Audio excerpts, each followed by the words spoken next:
Hi, and welcome to a new video. Welcome to a new video of the series People Worth Knowing About. Today, we're going to be talking about someone whose story is insane. It makes us see the reality and how hard the world is, but also it's sad. So her name is Norah Vincent. You probably know who she is. She was an American, okay? She was an American writer. She lived in Manhattan. She was a lesbian woman and lived in Manhattan with a partner, Lisa. And she was a writer, right? So she was really interested in like gender roles, she already knew what it was to be a woman, right? How it felt. And she was interested in gender roles, so she was interested in knowing how it felt to be a man. How was life through a man's eyes? She had always been hearing feminism, and the extreme feminism that we have nowadays, right? So she really wanted to see on first hand, she wanted to see herself what it is like to be a man, you know, as real as it can get. So she decided to do what she called the experiment of her life. And she, for 18 months, and in order to get inspired for the book that she wrote, named Self Made Man, so she did this, okay, to get inspired. So for 18 months, she became a man. Not literally, okay, but like she went to makeup parties with wool. They like, to get facial hair pasted.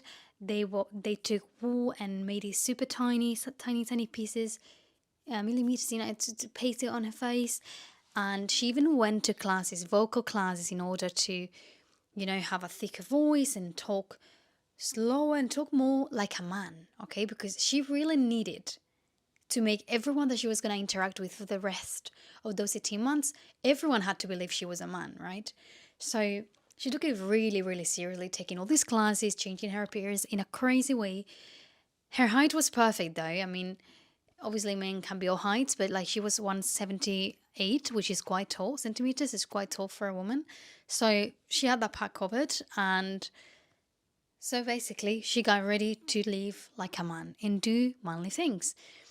She went to clubs, she, hanged out with men, she made a group of friends who obviously were only men. And she started to realize that women have it way easier. And she suffered a lot, because she realized how hard men have it. And I personally feel like if you're a man, it's like either you're super confident and successful and you have it all figured it out, and like you're successful, and if you like, imagine like you're in a bar and you like someone, like that woman is not going to reject you because you know how confident you are in yourself. But most men are not like this. Most men are not like super masculine, like, and I feel like most men have insecurities like everyone else, right? And if you are a softer man or more insecure, life is truly hard. And also, girls treat you like pop. And this is also what she realized. She acted the way that she thought that woman would want to be treated, and then she come to realize that they didn't want such a thing. She had plenty of dates, more than 30 dates with different women that she met online, or he met online.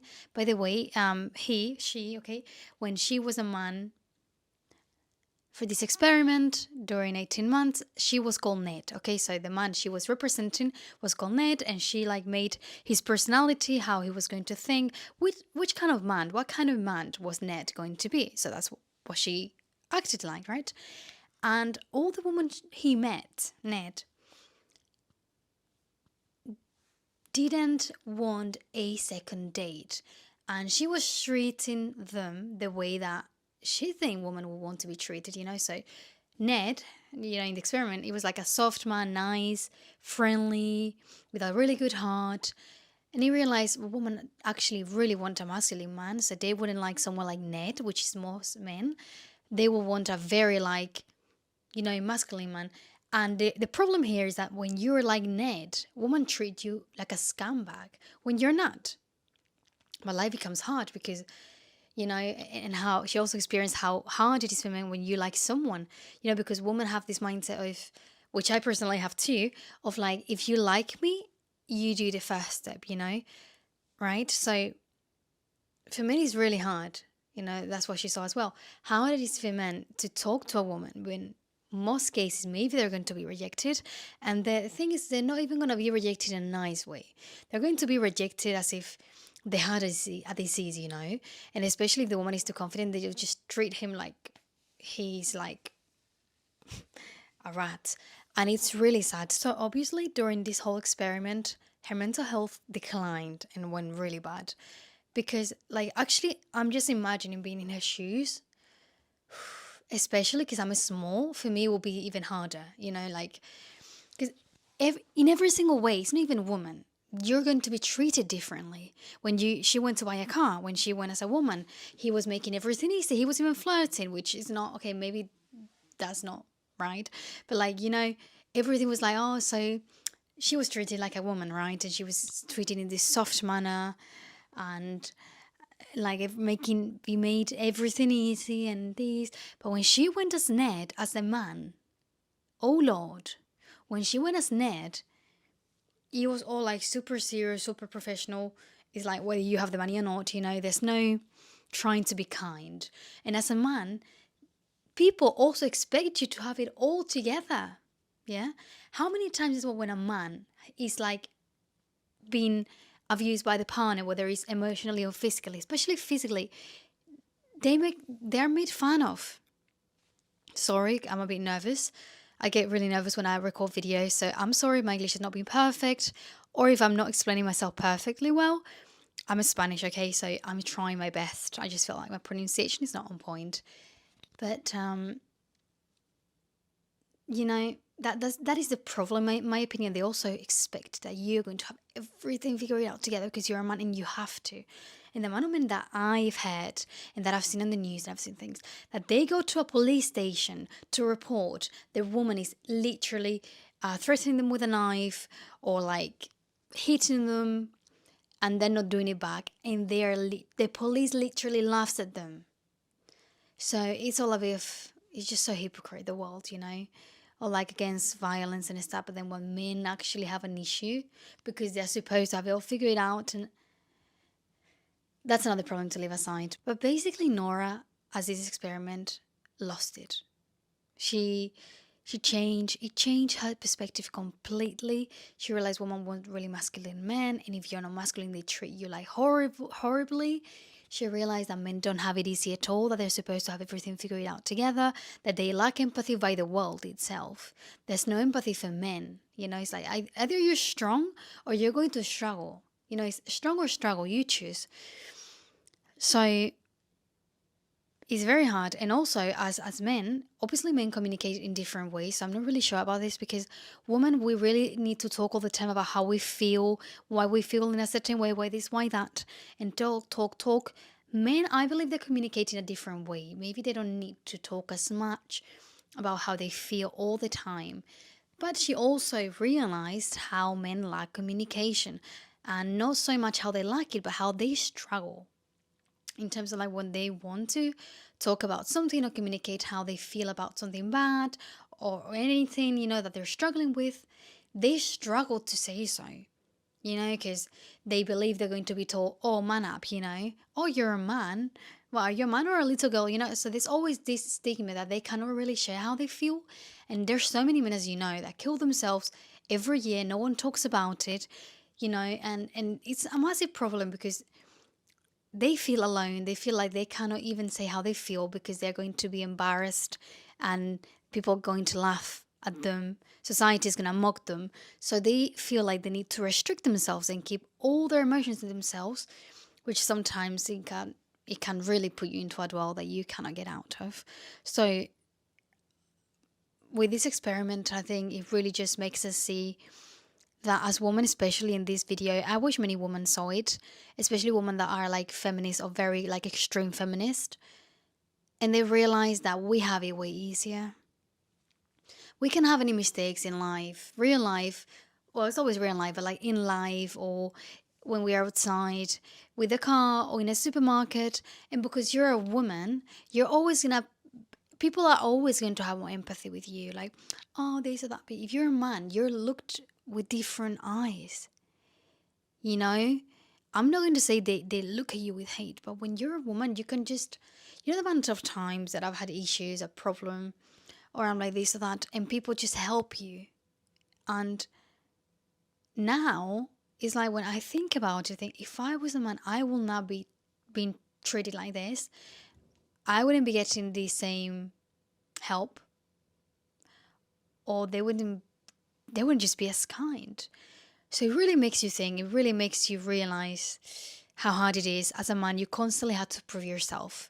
You know, when Ned went on all these dates, he felt like he constantly had to prove himself to this woman that he didn't even know. They're no one. You know, they are no one, probably not even worth it.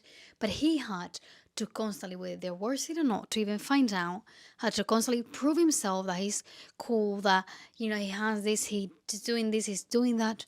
The woman just had to be kind and nice, and that was enough, right? So it really makes you think, and I think the point with this video is like, let's be please empathic. Let's have empathy. You know, we already have empathy with women. Let's have empathy with men. Let's realize that they don't have it easy.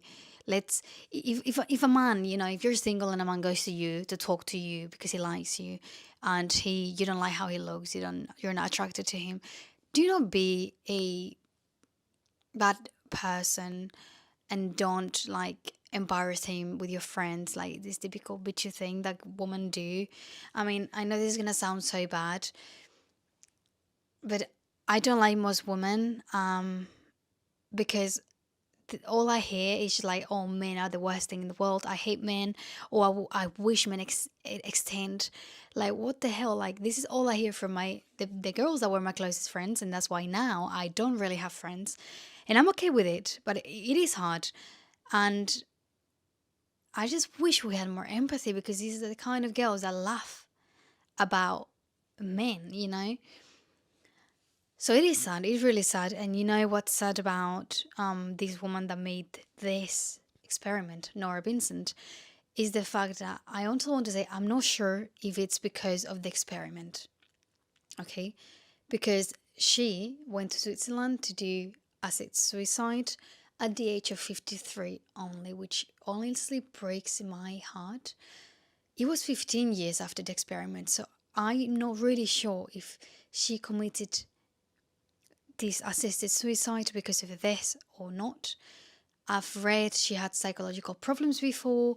I don't really know, because when she talks about the experiment, she seems like a super intelligent woman. She seems very, like, she seems like super okay. I mean, I know you cannot tell if someone is mentally, psychologically okay from a video, but like, she seems so well in her mind. So it shocked me so much, you know, it made me really sad.